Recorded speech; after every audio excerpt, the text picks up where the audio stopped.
Oh, cutting stuff. I don't know what your problem is. You don't know what my problem is? I I didn't know I had a problem. Hey, What's up, buddy? look at this big rock. Got you a big rock? What was that? I don't know.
What? What do you mean, do I know what I'm doing? Of course I know what I'm doing.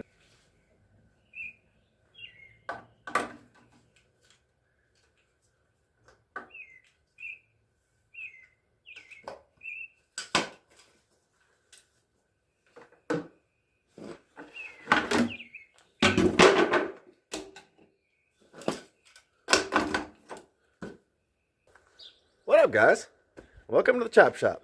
And, you know, obviously, I don't have the swap done. That was clearly a poorly done video edit of the J series revving. But if you're new to the channel, this is my Ranger. And, you know, she ain't nothing fancy. It's just a single cab, short bed, 2-wheel drive. It's a 2.8 V6, 5-speed. The sponsors, DJM, shout out. Sent me a flip kit for it. I almost trip on the wrench arrow and fall. And then it's just got some cut springs in the front for now, and a straight pipe the exhaust. Other than that, daily the crap out of it, as is. And you know, there's nothing wrong with it. It runs just fine. You know, I take it down to the end of the road and rip donuts in the dirt road and stuff. And you know, I've done the garage burnout.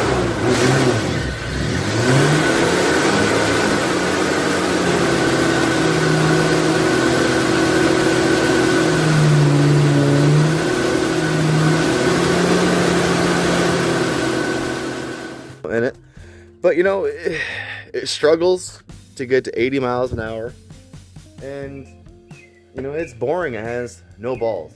So with Sandy, my F100 here, getting ready to be done, you know, it's basically a radiator, clutch kit, and final assembly of the rear end, away from being back on the road. Basically, this is another project I'm going to jump on because I'll be driving this, and I think end result, what I'm want to do is continue to daily drive it, but also autocross it. There's a company called Rick's Rangers, and they make all kinds of stuff for these, man. The suspension market, basically just because of this one dude, is heavily supported. They make aftermarket pockets for the front, so you can switch the coilovers. He makes tubular radius arms with heim joints on the end, so you can ditch your bushings. He makes a notch kit for your steering if you end up dropping it that low. I think he does a 3 and a 4 link for the rear end. Dude, he makes all kinds of badass stuff for these. I mean, there's Hurst shifter adapters for him and everything. But you know, enough for the Ranger about now. For now, you know, we've seen it on the channel a few times. Let's get over to this. And this, my friends, is a J2M dash set. This is one of them engines that the pistons. This is a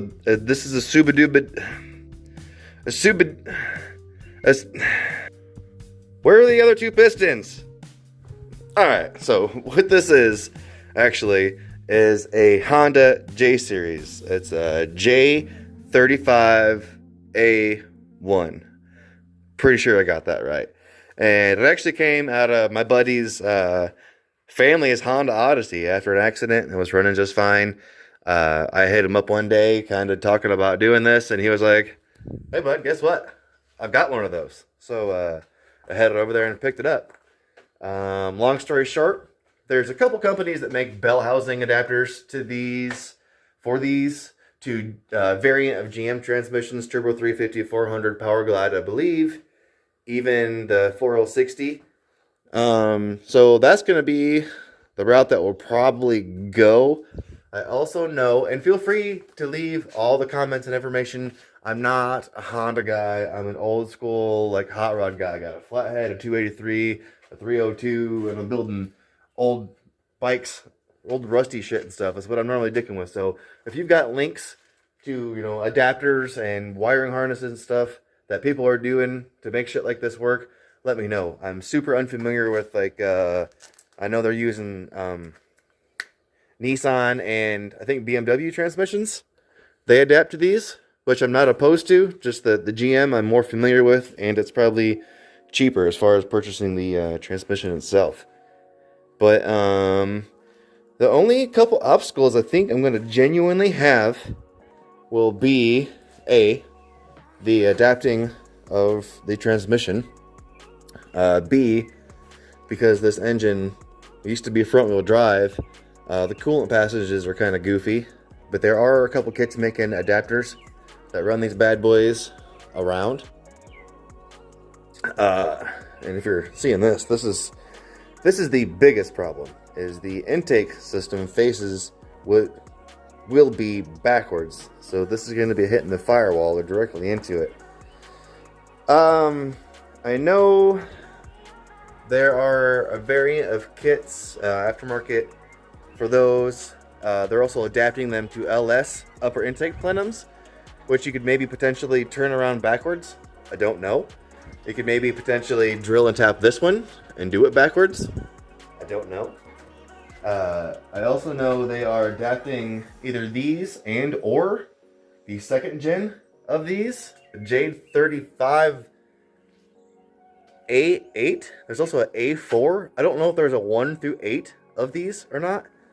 But they're adapting the Pontiac Grand Prix and all the variant of the 3.8 supercharged M90s to these. They make an adapter plate and literally block off this throttle body, put the supercharger on top of this manifold, and then put this throttle body on the intake manifold.